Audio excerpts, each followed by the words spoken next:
22 साल का लड़का रात में 2 बजे घर लौट कर आया, पिताजी दरवाजे पर खड़े। पिताजी ने लड़के से पूछा कि कहाँ थे, और उसने पलट के कहा कि तुमसे मतलब। तो समझदार जो पिता होगा वो अपना स्टैंड तुरंत चेंज कर देगा। अरे नहीं बेटा, तो इसी को पता था देर हो जाएगी, मेरी कार ले आते तुम। अगर लड़के के साथ लड़की है तो उसको रेड कारपेट चिल्ले इलाही मारना है, लेकिन उस वक्त नहीं मारना है। कभी भी अपने घर के किसी भी सदस्य को बाहर ह्यूमिलिएट नहीं करना है, कभी भी। वो कितनी बड़ी भी गलती कर दे किसी दूसरे के सामने, चाहे वो भाई है, बहन है, माँ है, बाप है, बीवी है, पत्नी है, कोई भी है, बाहर किसी के सामने कुछ नहीं बोलना, मुस्कुराना है।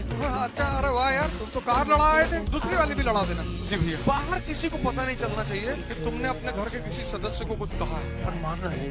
अगर कह दिए कि तुमसे मतलब 11 बजे दरवाजा बंद करके 3-4 लोग बुला मार फटफट मारना, तो इस दुनिया में सबसे बड़ी ह्यूमन जो क्वालिटी है जो आदमी को महान बनाती है, वो है रिस्क लेना। मेरे एक दोस्त हैं, मैं उनका नाम जरूर लूंगा, पंकज पांडे जी। वो पता नहीं क्या उनके मन में रहता था, लेकिन वो हमेशा मुझे पैसे देते थे। मैं जब भी उनसे मांगता था, तो एक बार तो मैं उनके बैग से करीब 50,000 रुपये निकाल लिया 2006-07 में। तो लौट कर आए तो अपने बिस्तर पे बैठे हुए थे ऐसे टेक लगा के। मैं समझ गया कि भाई ने पैसा देखा होगा।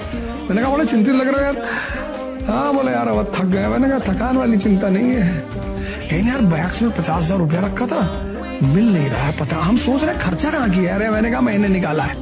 कहे यार अवध हम समझ नहीं पा रहे थे, हम कैसे तुमसे कहें, क्या तरीका था बात को कहने का। किसी घर में रह रहे हैं वो तो कह देगा तुरंत कि तुम ही थे यार, मेरे बाक्स में पैसा रखा हुआ था, तुम पैसा नहीं मिल रहा है, क्या किए पैसा।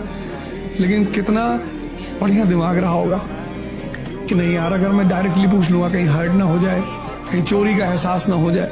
जब तक तुम्हारी अपनी आमदनी न शुरू हो जाए तब तक कुछ काम मत कर।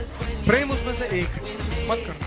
मतलब पिता के पैसे पर, जो पैसा तुमको पिता से मिल रहा है, उसका कभी मिसयूज मत कर। 29 तारीख को मेरी श्रीमती जी भी आएंगे, हम लोग को सबको इलाहाबाद जाना है, मैं मिलाऊंगा तुमको। एक ही बार हमसे कही थी मूवी दिखा, हमने कहा अंगूठी लगा पहनी, बेच किसी पैसे से दिखाएंगे, मेरे पास पैसा नहीं। उसका नहीं कहा, आज तक नहीं। और हम मूवी देखने आते हैं तो आगे की जो रो की पूरी सीट होती है पूरा बुक करा लेते हैं। हम तो घर बाहर ही बैठते हैं, हमें बच्चे देखते हैं सब अंदर बैठ। और उनको एक ही शर्त होती है कि पूरी मूवी का शॉर्ट नोट लिखना है, और नहीं लिख पाओगे तो यही मारेंगे हॉल में, घर पे नहीं मारेंगे।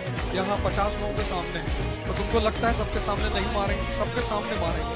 और जो बीच में आके कहेगा कि अरे बच्चे को मार रहे हो, उसको भी 2-3 फाइट मारेंगे। फिर लोग लंबरदार बन जाते हैं ना। अरे भाई साहब बच्चा है तुम्हारा है, नहीं भाई साहब बनारस से आए हैं, सुबह 5 बजे निकले हैं। देखो एकदम पहलवान जैसी सही बनाए हुए, ऐसा युवा होना चाहिए। और तुम जो है चद्दर ओढ़े सो रहा है। चतुर्दशक भुवन भयंकरनाद लंकेश्वर दशकंठ रावणा। गरीब आदमी को पता है क्यों गरीब होता है? उसको समय की कीमत पता नहीं होती। वो जिसको कीमती मानता वो कीमती होता ही नहीं। Money is by product of power. पैसा नहीं कमाना है, पैसा तो आएगा। तुमको लोग घमंडी बोलेंगे, कुछ भी बोलने दो, अपना समय किसी को मत दो। फिर बॉलीवुड के एक्टर मिल गए बम्बई एयरपोर्ट पे, दुआ सलाम हुई और हाँ भैया तो बोले फोटो लेंगे हमारे साथ। मैंने कहा काहे लेंगे, हम शिक्षक हैं। अरे सॉरी मुझे याद नहीं। घनानंद की औकात नहीं थी, तो शिक्षकों ने अपने आप को दबा लिया है, डरते हैं। मंत्री, विधायक, नेता, कलेक्टर देखने वाले, हमको तो सब वैसे कहते हैं कि बदतमीज बहुत है मास्टर।